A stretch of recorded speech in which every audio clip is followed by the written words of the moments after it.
Hello everyone. आज की इस डिस्कशन में हम शुरू करने जा रहे हैं chapter 4 of CGST act. Chapter 4 of CGST act जो कि रजिस्ट्रेशन के प्रोविजन जिसमें लिखे गए हैं, सेक्शन 22 से जो है हमारे प्रोविजन शुरू हो जाते हैं रजिस्ट्रेशन के। सबसे पहले जब जीएसटी का अगर हम कहें फाउंडेशन शुरू हो जाता है रजिस्ट्रेशन पार्ट से, कि वो पर्सन लाइबल भी है रजिस्ट्रेशन के लिए या वो पर्सन लाइबल ही नहीं है रजिस्ट्रेशन के लिए। कोई एसएससी हमारे पास अगर आए और वो पूछे कि मैं जीएसटी की रजिस्ट्रेशन लूं या ना लूं, तो हम किस तरीके से उसको एज पर द प्रोविजन बता सकेंगे कि आपके ऊपर कंप्लायंसेस मैंडेटरी हैं जीएसटी के या नहीं है।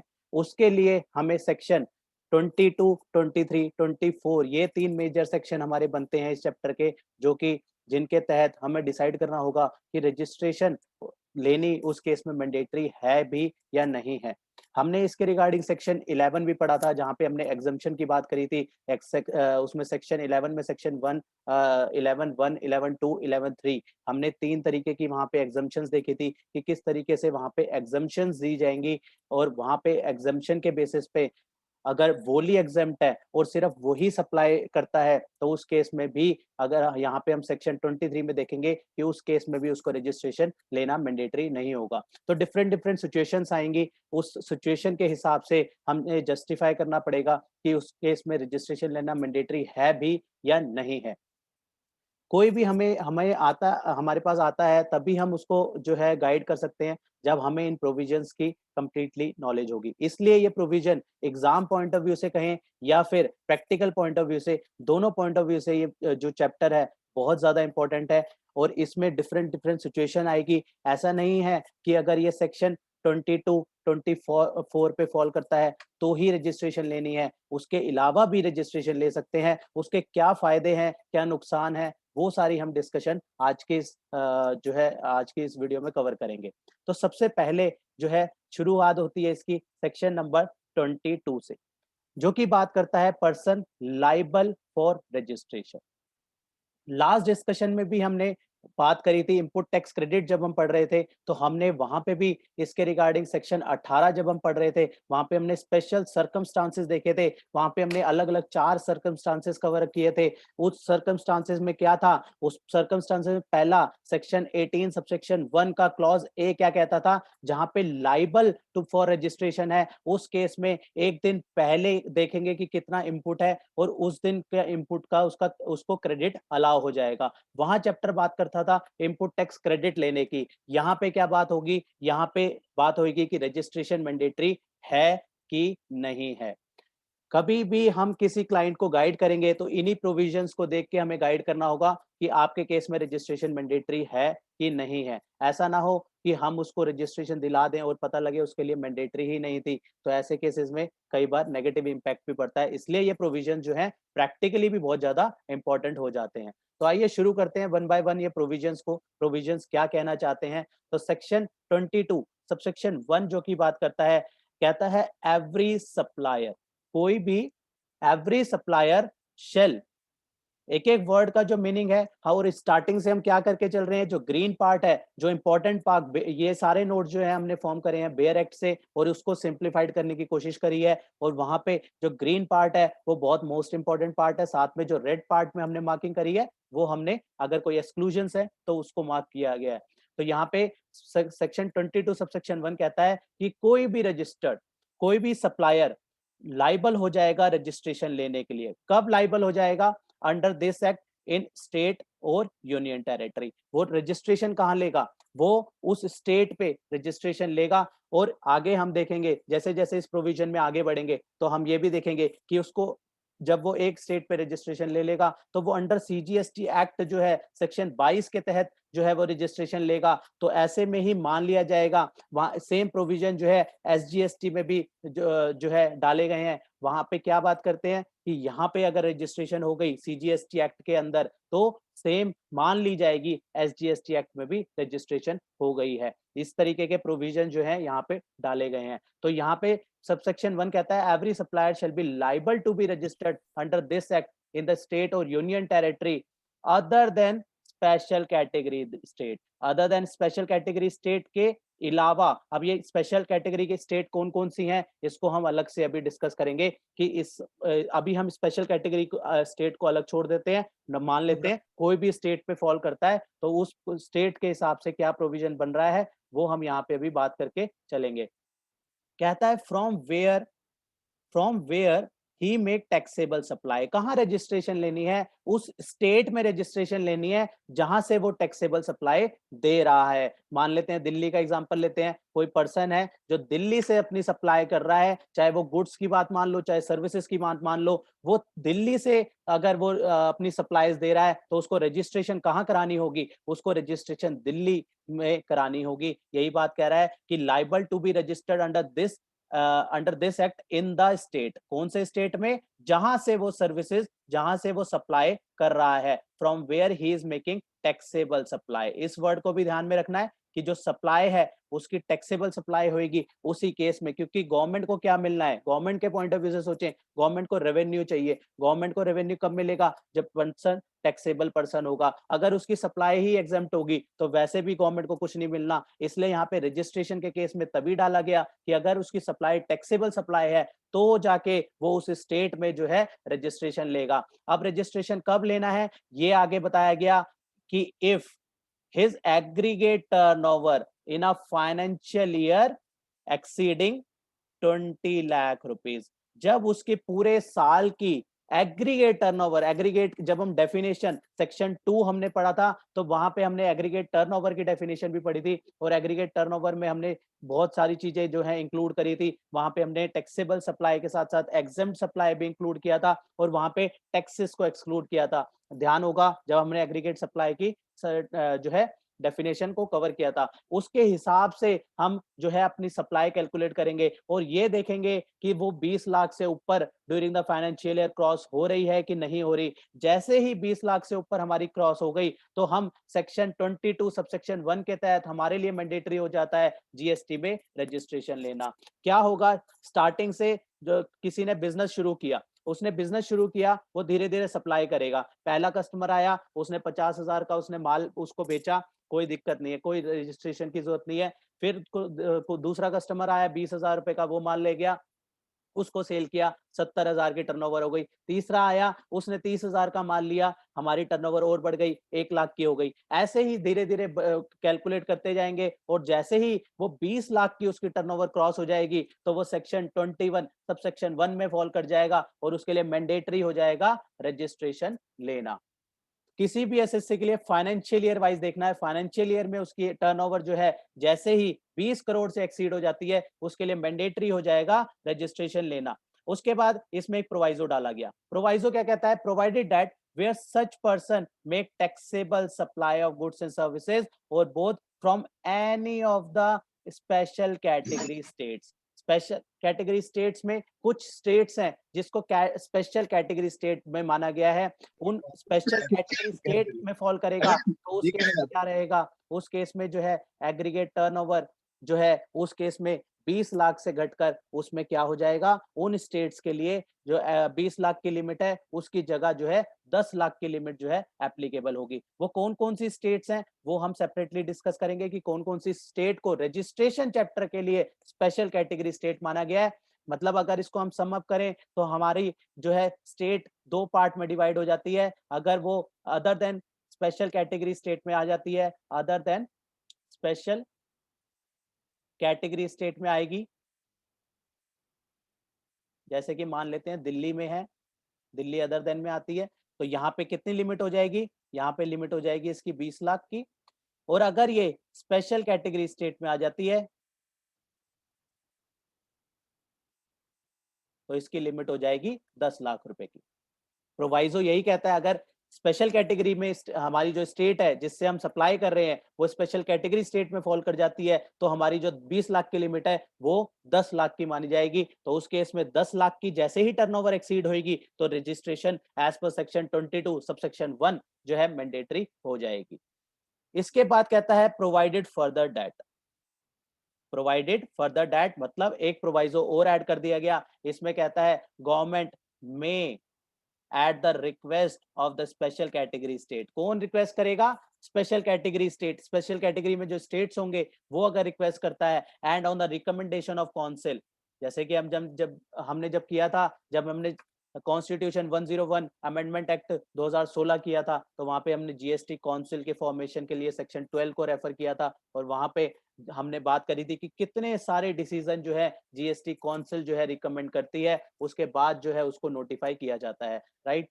तो यहाँ पे भी इसी इसी तरीके से अगर स्पेशल कैटेगरी स्टेट जो है रिक्वेस्ट करती है गवर्नमेंट को and on the recommendation of council, जो है ये जो लिमिट है इसको enhance the aggregate turnover from 10 lakh to such amount not exceeding 20 lakh. मान लेते हैं कोई स्पेशल कैटेगरी स्टेट, एक एग्जांपल लेते हैं, मान लेते हैं कोई स्टेट आप मान लो दमन एंड दीव, ठीक है, एग्जाम्पल के लिए लेके चल रहे हैं, अगर वो स्पेशल कैटेगरी में मान लेते हैं वो फॉल करती है, राइट, तो उसके लिए लिमिट कितनी हो गई, उसके लिए 10 लाख की लिमिट हो गई।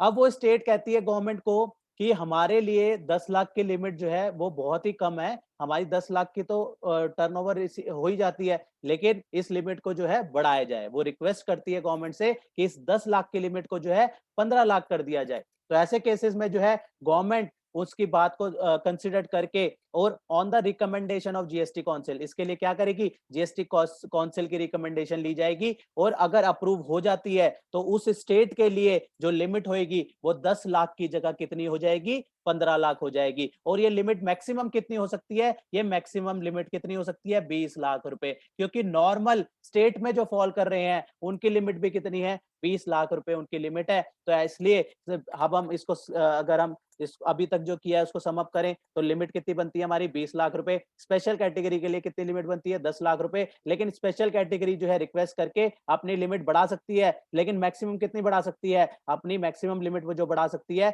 वो 20 लाख रुपए तक मैक्सिमम बढ़ा सकती है, राइट।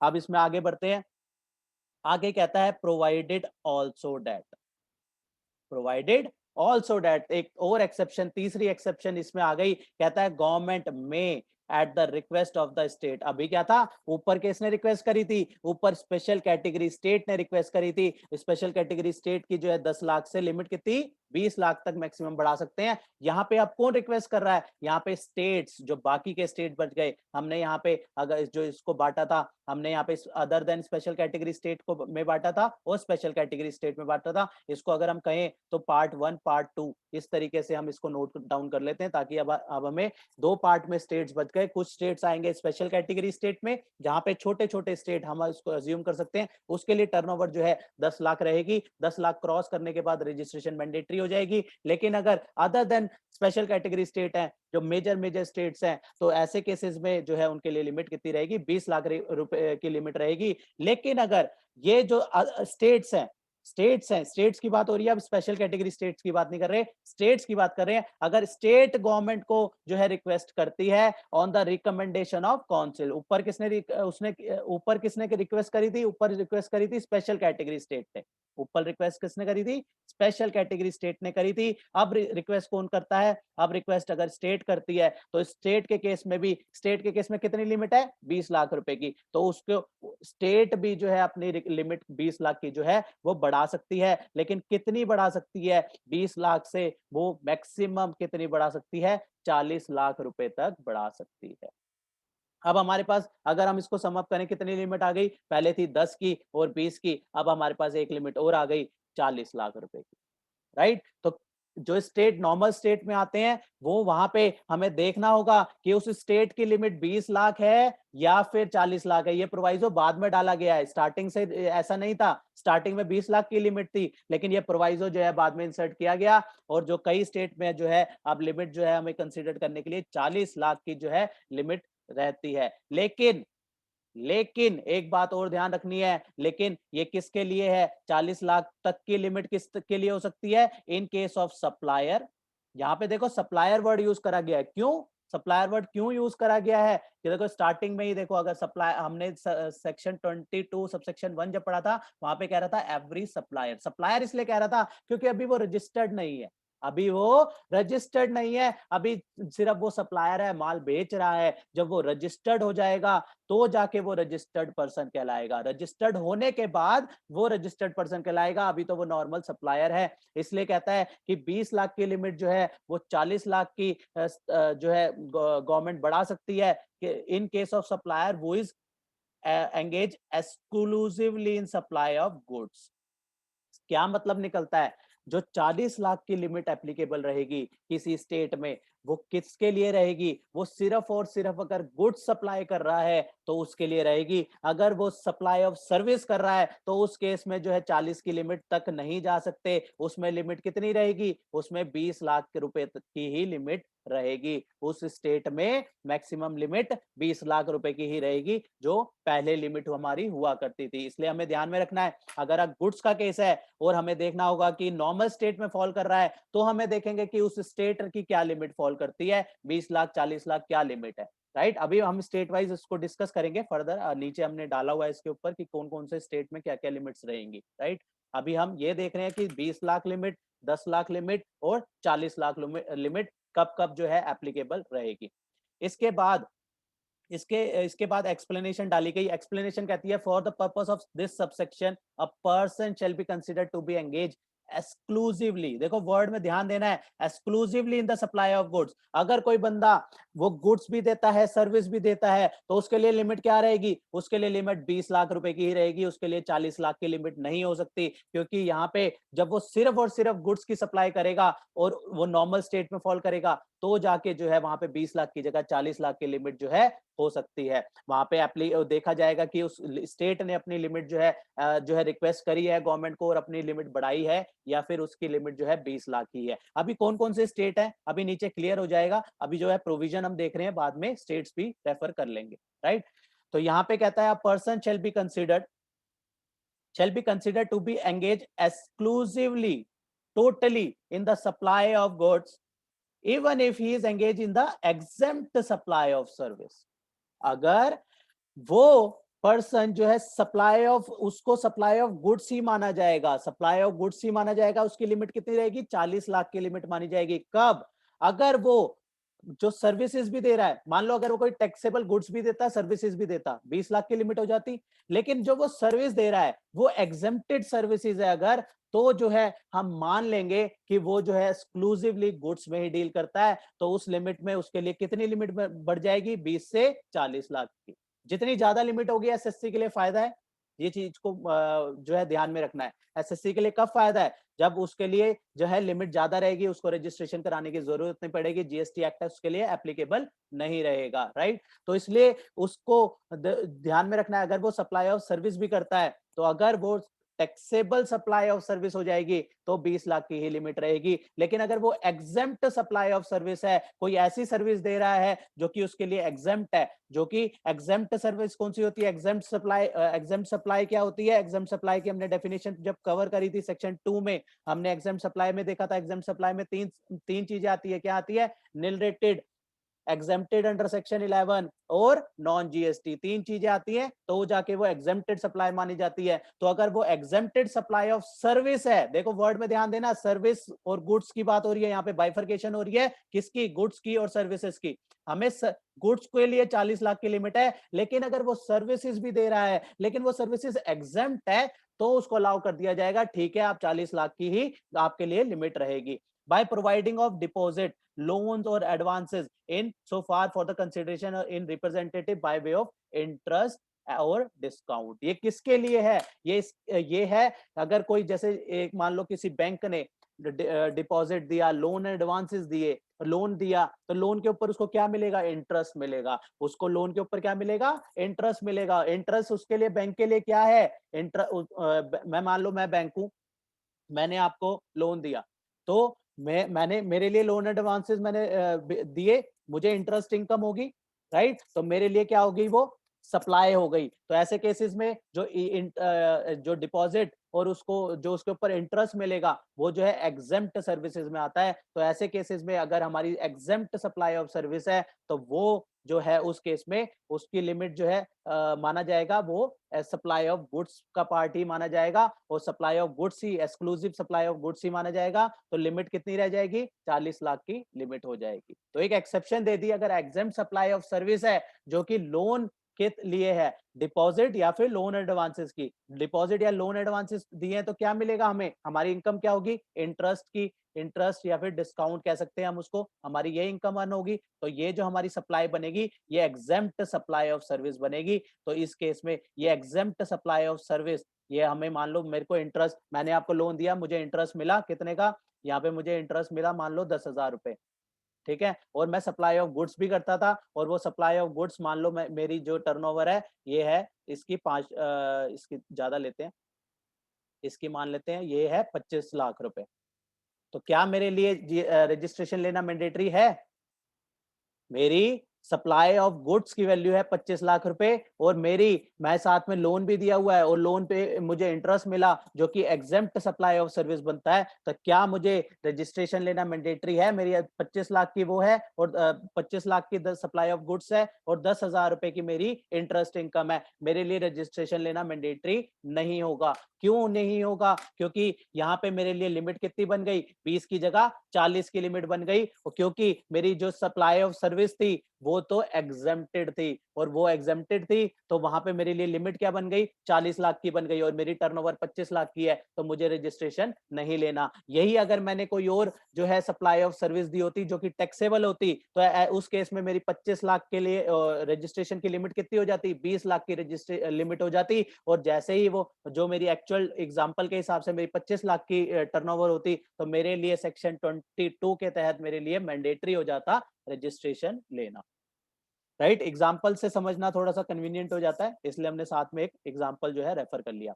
अब सेक्शन 22 का सब सेक्शन 2 क्या कहता है? कहता है एवरी पर्सन, देखो यहाँ पे वर्ड क्या यूज करा गया है? Every person who on the immediate preceding to the appointed date is registered और hold a licence under the existing law shall be liable to be registered under this act। 1 जुलाई 2017 को जो है GST implement कर दिया गया, right. पहले इसकी planning थी 1 अप्रैल 2017 को। जब हमने स्टार्टिंग में ये चैप्टर पढ़ा था तो हमने ये सारी डिस्कशन करी थी कि सन 2000 से लेकर कब कब कौन कौन से ईयर में क्या क्या जो है बातें करी गई, किस तरीके से जो है ये, फिर बाद में जीएसटी काउंसिल, फिर बाद में जो है जीएसटी सीजीएसटी बिल, एसजीएसटी सबके बिल बने, और बाद में वो बिल अप्रूव करने के बाद जो है ये एक्ट फॉर्म कर दिया गया, और उसको जो है फर्दर इंप्लीमेंट कर दिया गया 1 जुलाई 2017 से। ये हमने डिटेल ऑलरेडी डिस्कस करी हुई है। यहाँ पे एक प्रोविजन कहना चाहता है कि अगर उस दिन से पहले, जिस दिन जीएसटी शुरू हुआ, किस दिन शुरू हुआ? 1 जुलाई 2017। 1 जुलाई 2017 से पहले जिसने रजिस्ट्रेशन ली थी, जिसने रजिस्ट्रेशन किस में ली थी? ऑब्वियसली इससे पहले तो पुराने लॉ चल रहे थे, तो पुराने लॉ में जिसने रजिस्ट्रेशन ली थी उसके लिए मैंडेटरी है एज पर सेक्शन 22 सबसेक्शन 2 की रजिस्ट्रेशन लेना। जो ऑलरेडी पुराने लॉ में रजिस्टर्ड था उसके लिए मैंडेटरी कर दिया सेक्शन 22 सबसेक्शन 2 के तहत कि उसको जो है रजिस्ट्रेशन लेना है। अगर ध्यान हो, स्टार्टिंग फेज में ध्यान हो, तो जुलाई में क्या करा गया था? तो जो जो ऑलरेडी रजिस्टर्ड था उसको प्रोविजनल रजिस्ट्रेशन दे दी गई थी, उसको प्रोविजनल रजिस्ट्रेशन ही दे दी गई थी। कोई वैट में रजिस्टर्ड था, कोई सर्विस टैक्स में रजिस्टर्ड था, कोई एक्साइज में रजिस्टर्ड था, तो उनको जो है प्रोविजनल रजिस्ट्रेशन दे दी थी, क्योंकि उनके लिए मैंडेटरी था अंडर सेक्शन 22(2) के तहत मैंडेटरी था रजिस्ट्रेशन लेना।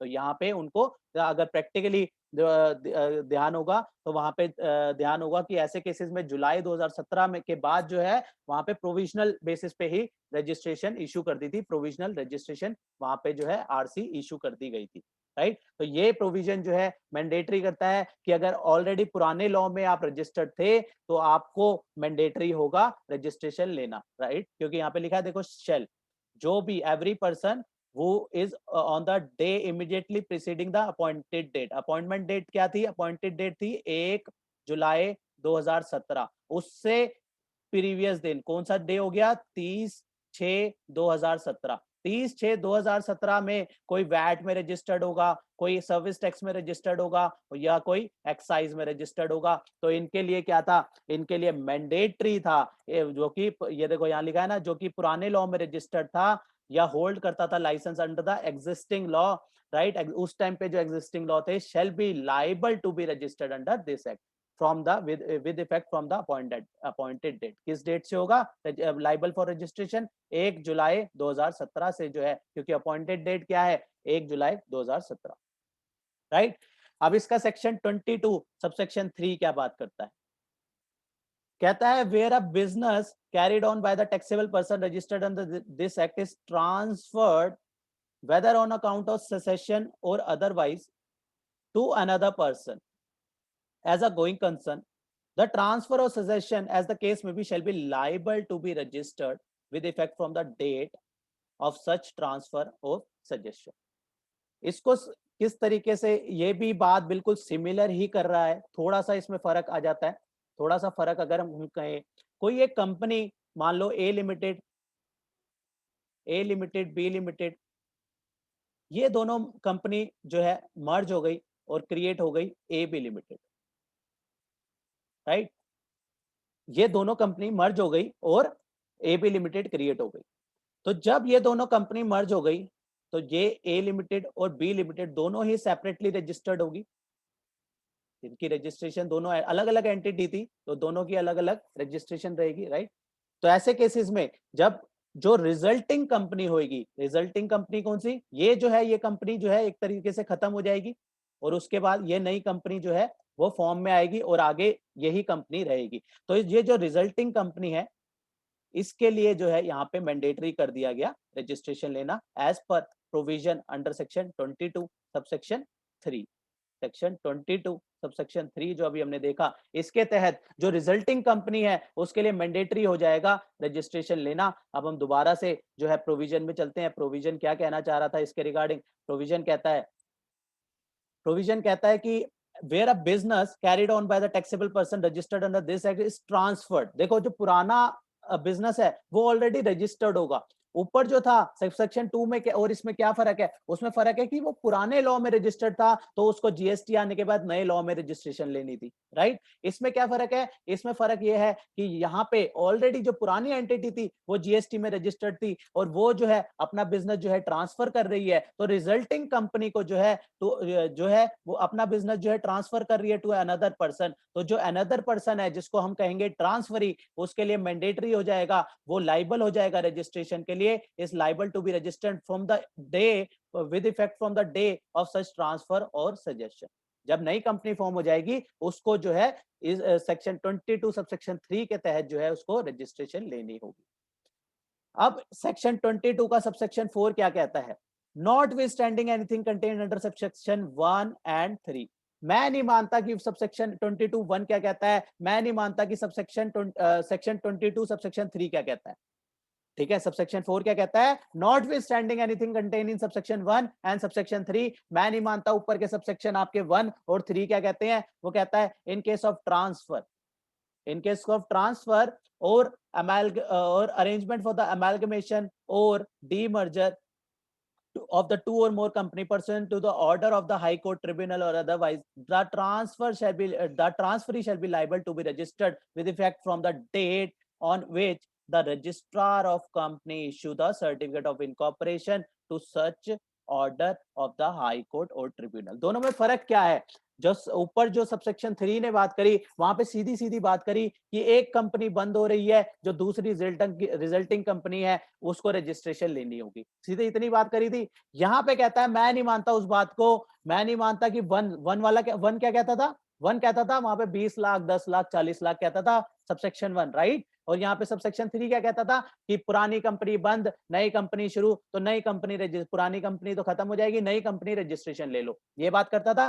4 कहता है मैं नहीं मानता ऊपर की बातें, या अगर केस जो है वो एमैल्गमेशन या डीमर्जर का है तो उस केस में तो ये जो डीमर्जर एमैल्गमेशन, इसके लिए क्या होता है? इसके लिए हाई कोर्ट ट्रिब्यूनल का जो है ऑर्डर पास किया जाता है, हाई कोर्ट ट्रिब्यूनल का ऑर्डर पास किया जाता है और कहता है कि जिस दिन ये जिस दिन ये रिजल्टिंग कंपनी, मतलब कौन सी कंपनी? जो ट्रांसफरी कंपनी है। ट्रांसफरी कंपनी मतलब जो अब एग्जिस्टिंग में आएगी, राइट, नई कंपनी, न्यू कंपनी कह लो इसको, रिजल्टिंग कंपनी कह लो, जो भी नाम दे लो, कॉन्सेप्ट को समझना जरूरी है कि जो कंपनी अब रहेगी वो कहता है shall be liable to be registered. ये भी बात वही कह रहा है कि उसको भी रजिस्ट्रेशन लेनी है, लेकिन कब? कब लेनी है उसका फर्क है। कहता है from the date on which registrar of company issue the certificate of incorporation. जब आरओसी इसको सर्टिफिकेट ऑफ इनकॉर्पोरेशन देगा उस दिन से जो है उसको वो लाइबल हो जाएगा रजिस्ट्रेशन लेने के लिए। दोनों में फर्क यही है कि यहाँ पे जो डेट देखनी है लाइबल फॉर रजिस्ट्रेशन की, ये आरसी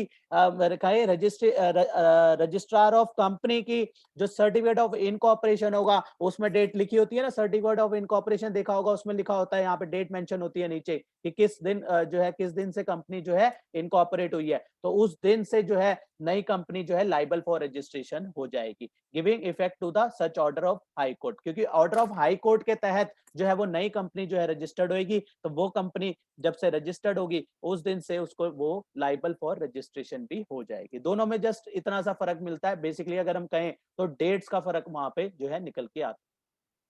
इसके बाद एक्सप्लेनेशन में जो बताया गया कि एग्रीगेट टर्नओवर क्या है। Aggregate turnover shall include all supply made by the taxable person whether on his own account or made on behalf of his all his principal। चाहे वो अगर वो एजेंट है अपने प्रिंसिपल के बिहाफ पे सप्लाई कर रहा है तो उसकी भी टर्नओवर वो मानी जाएगी, चाहे वो खुद सप्लाई कर रहा है तो वो सारी की सारी जो है एग्रीगेट टर्नओवर का पार्ट रहेगी। एग्रीगेट टर्नओवर यहाँ पे इंक्लूड्स डेफिनेशन दी हुई है, मेन जो डेफिनेशन है सेक्शन 2 में जो लिखी है वो ध्यान में रखनी है, वो तो रहेगी। यहाँ पे इंक्लूड्स डेफिनेशन है कि ये जो है चाहे वो खुद सप्लाई कर रहा है चाहे वो एज अ एजेंट की कैपेसिटी में कर रहा है, दोनों केसेस में जो है वो टर्नओवर का पार्ट रहेगा। एक्सप्लेनेशन का जो है पॉइंट नंबर 2 कहता है supply of goods after completion of job work by the registered job work shall be treated as a supply of goods by the principal referred in section 143। जब हम section 143 करेंगे, हमने कल जो लास्ट डिस्कशन में section number 19 पढ़ा था job worker का, याद होगा कल हमने डिस्कशन में सेक्शन नंबर 19 पढ़ा था और ना मैंने बात करी थी यहाँ पे जो सेक्शन 19 आईटीसी के बारे में बात करेगा, और मैंने बात करी थी कि 143 में दोबारा हम इसके बारे में चर्चा करेंगे जॉब वर्क के बारे में। तो वहां पे हमने आईटीसी में क्या पढ़ा था, आईटीसी में हमने ये पढ़ा था 1 साल 3 साल के अंदर माल वापस आ जाना चाहिए, नहीं आएगा तो प्रिंसिपल के साइड से ही वो सप्लाई मान ली जाएगी।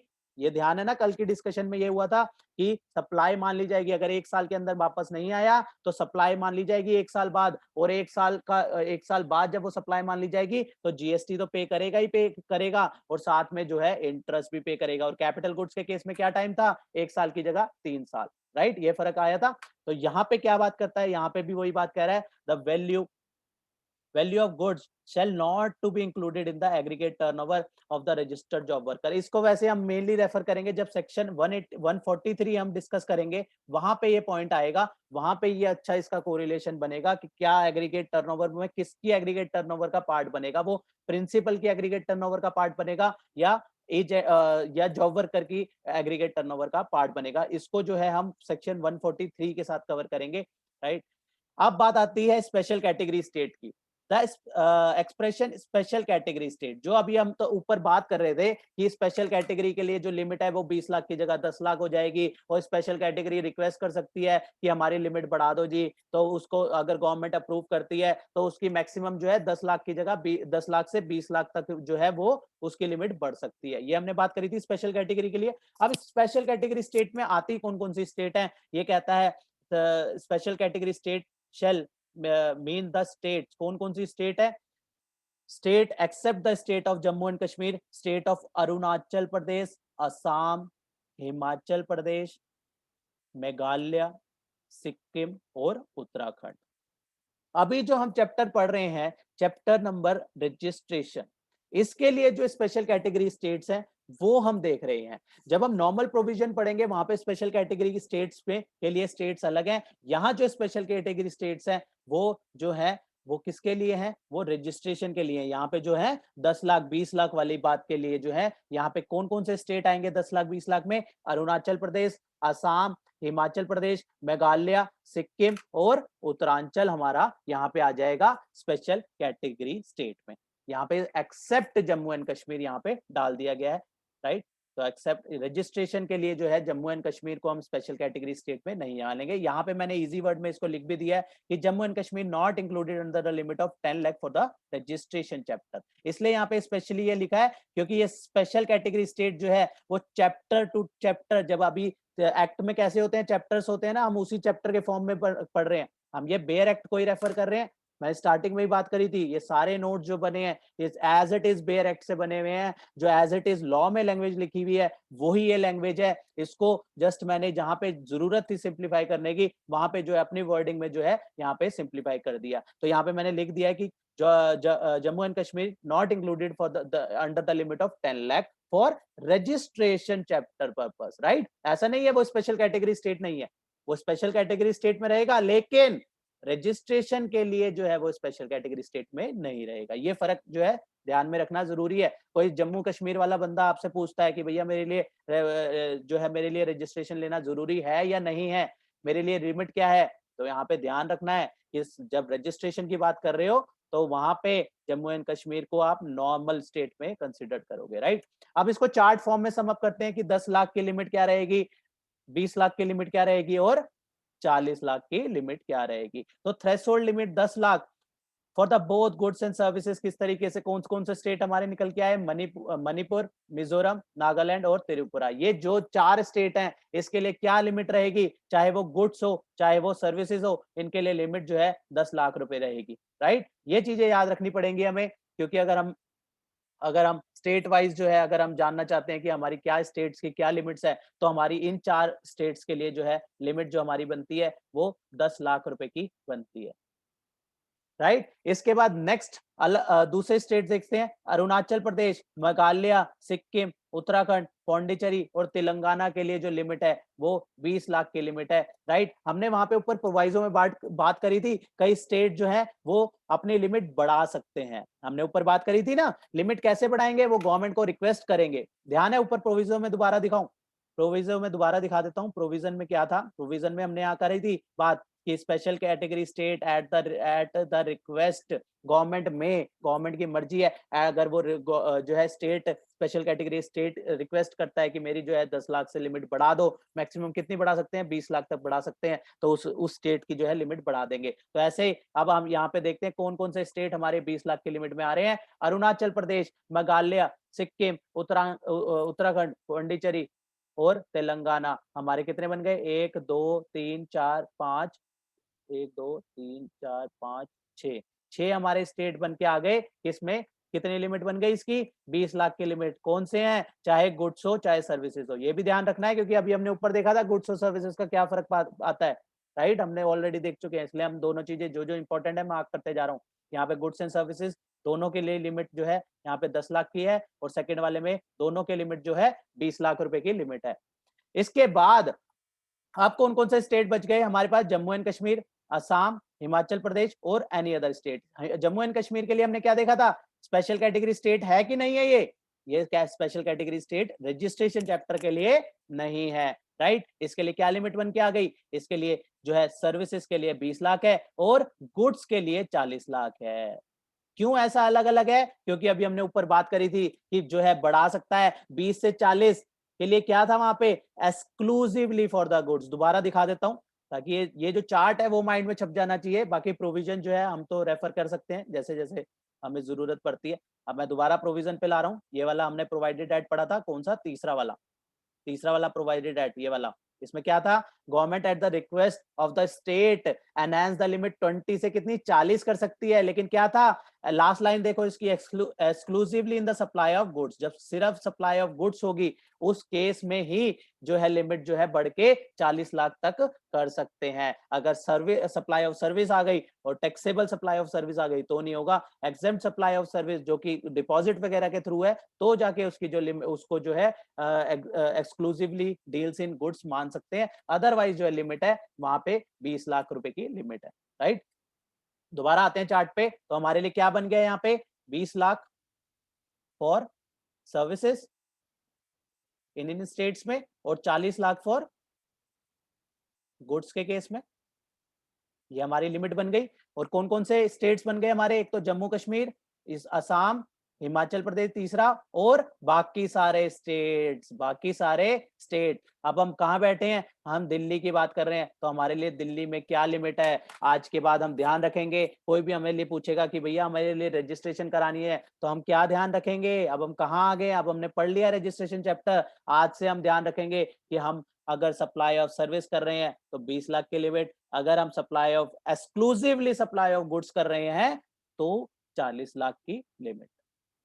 एक्सक्लूसिवली सप्लाई ऑफ, ध्यान रखना ये वर्ड में क्यों जोर दे रहा हूं, अगर सिर्फ और सिर्फ गुड्स की सप्लाई है तो ही 40 लाख की लिमिट है, अगर कुछ भी आपने सप्लाई ऑफ सर्विस कर दी तो आप वापस से 20 में आ जाओगे, राइट। सिर्फ एक ही एक्सेप्शन थी वहां पे, अगर आपकी exempt supply of service by way of loan और डिपॉजिट है तो जाके वो 40 की 40 लिमिट रहेगी, अदरवाइज जो है 40 से आप नीचे आके जो है 20 में आ जाओगे। वो सब्सिडी होती है ना, जैसे ऊपर सांप ऊपर जाता है उसको ढस देता है दोबारा नीचे आ जाता है, तो वही केस बन गया। तो वहां पे हमारे अगर हमने हल्की सी भी सर्विस दे दी टैक्सेबल वाली तो हम दोबारा से 40 से दोबारा नीचे आके 20 वाली लिमिट में फॉल कर जाएंगे। तो ये सारी बातें हमारे लिए, जो लिमिट 10, 20, 40 की बात करता था वो सेक्शन नंबर 22 जो है बात करता है। अब इसका नेक्स्ट सेक्शन हम शुरू करने जा रहे हैं। नेक्स्ट सेक्शन जो है सेक्शन नंबर 23। सेक्शन नंबर 23 क्या बात करता है, कहता है person not liable for registration. अभी तक हमने क्या करा कि आपको रजिस्ट्रेशन लेनी होगी, 10 लाख क्रॉस हो गया स्पेशल कैटेगरी स्टेट में रजिस्ट्रेशन लेनी होगी, अगर 20 लाख क्रॉस कर दिया रजिस्ट्रेशन लेनी होगी, और 40 की लिमिट है वो क्रॉस कर गई रजिस्ट्रेशन लेनी होगी। यहां पे क्या बात करता है कि आपको रजिस्ट्रेशन लेने की जरूरत ही नहीं है, जरूरत ही नहीं है। मतलब यहाँ पे क्या 10, 20, 40 देखना है, ना 10 देखना है, ना 20 देखना है, ना 40 देखना है। यहाँ पे 10 करोड़ की भी टर्नओवर है तो भी अगर इनमें फॉल कर गया सेक्शन 23 में, रजिस्ट्रेशन जीएसटी की नहीं लेनी, नॉट मैंडेटरी। एक एक केस ध्यान से देखेंगे कि कब कब जो है जब हमें रजिस्ट्रेशन चाहिए ही नहीं, हमें लेनी ही नहीं, कितनी भी टर्नओवर है कोई फर्क नहीं पड़ता, रजिस्ट्रेशन चाहिए ही नहीं। तो क्या क्या आप इस सेक्शन को शुरू करते हैं। सेक्शन 23 सबसेक्शन 1 बात करता है the following person shall not be liable to be registration, liable for registration ही नहीं होगा, लिमिट तो दूर की बात है, person not liable for registration. Clause A कहता है इसका एनी पर्सन एंगेज एक्सक्लूसिवली। ये जो वर्ड होते हैं इंपॉर्टेंट, इसमें जरूर ध्यान रखना है, 100% उसी में यूज होना चाहिए तो जाके जो है वो एक्सक्लूजन में आएगा। अगर वो 95 99% भी वो जो है इसमें फॉल करता है, लेकिन 1% उसने कुछ और सप्लाई कर दिया, उसके लिए जो है 23 में कवर नहीं होगा, फिर वो नॉर्मल चला जाएगा 22 में, और फिर थ्रेशोल्ड देखनी पड़ेगी कि थ्रेशोल्ड के अंदर आ रहा है तो ठीक है, अगर थ्रेशोल्ड क्रॉस हो गई तो रजिस्ट्रेशन लेनी पड़ेगी, राइट। तो यहाँ पे एक्सक्लूसिवली वर्ड का ध्यान रखना है कि any person engage exclusively in the business of supply of goods and services which are not liable to tax, या फिर ऐसी गुड्स और सर्विसेज दे रहा है जो कि 100% एग्जेम्प्ट है, राइट, अंडर दिस एक्ट या फिर अंडर आईजीएसटी एक्ट, राइट। ये तो चलो इतना रेलेवेंट नहीं है कि सीजीएसटी एक्ट या उसमें जो है वो एग्जाम्प्ट हो, या मेन बात हमें देखने ये है कि वो कोई ऐसी गुड्स या ऐसी सर्विस दे रहा है जो 100% एग्जाम्प्ट है। जब 100% एग्जाम्प्ट है तो खुद सोचो गवर्नमेंट को कुछ नहीं मिलना, जीरो रेवेन्यू मिलना है उससे, तब जब उस गवर्नमेंट को कुछ उससे मिलना ही नहीं है तो रजिस्ट्रेशन का गवर्नमेंट क्या करेगी, राइट। चाहे वो जितनी मर्जी टर्नओवर दिखाए, गवर्नमेंट को तो कुछ मिलना ही नहीं है, राइट। अगर वो नॉट लाइबल फॉर जीएसटी है, मान लो वो 5 पेट्रोलियम प्रोडक्ट, हमने जो डिस्कशन करी थी नॉन जीएसटी वाली, 5 petroleum product, alcoholic liquor for human consumption, registration नहीं चाहिए। अल्कोहलिक लिकर तो जीएसटी की डेफिनेशन से ही बाहर था, आर्टिकल 366 12A जब हमने पढ़ा था जीएसटी की डेफिनेशन वही हमने देख लिया था। 5 पेट्रोलियम प्रोडक्ट के लिए क्या था, जीएसटी काउंसिल जब अप्रूव करेगी तो जाके उस पर जीएसटी लगेगा, टिल डेट जो है उस पर भी जीएसटी नहीं है, तो नॉन लाइबल टू जीएसटी है तो भी रजिस्ट्रेशन जीएसटी में नहीं चाहिए, क्योंकि गवर्नमेंट को तो कुछ मिलना ही नहीं है। लॉजिक ध्यान में रखना है कि गवर्नमेंट को कुछ मिलना नहीं है, वो कहता है छोड़ो, जब मुझे जीएसटी मिलना ही नहीं है मैं रजिस्ट्रेशन करा के क्या करूंगा तुम्हारा। तो चाहे नॉन लाइबल टू रजिस्ट्रेशन है, चाहे 100% एग्जम्पशन है। एग्जम्पशन की बात आते ही हमें सेक्शन 11 क्लिक हो जाना चाहिए। हमने 11 में सबसेक्शन 11, 12, 13 तीनों पढ़े हैं। वहां पे क्या था, अलग अलग केसेस थे। वहां पे वोली एग्जाम्प्ट किस तरीके से नोटिफिकेशन से होगा, सर्कुलर ऑर्डर से होगा, स्पेशल ऑर्डर से होगा, हमने डिस्कशन करा हुआ है। अगर वो वोली एग्जाम्प्ट है, अब हम दोबारा वहां यहाँ आते हैं, तो अगर नॉट लाइबल टू टैक्स है या वोली एग्जाम्प्ट है तो गवर्नमेंट को कुछ नहीं मिलना, वो कहता है ठीक है आप रजिस्ट्रेशन मत लो। इसके अलावा कहता है कि अगर अगर पर्सन जो है वो एग्रीकल्चरिस्ट है, अगर वो एग्रीकल्चरिस्ट है to the extent of supply of produce out of cultivation of land, क्या लिखा है ये, to the extend of supply of production produce out of cultivation of land. ऐसा ना हो वो एग्रीकल्चरिस्ट अपने आप को कह रहा है और उसने अपने सारे खेत जो है किराए पे दे रखे हैं, ठीक है, तो अगर वो खुद उसमें जो है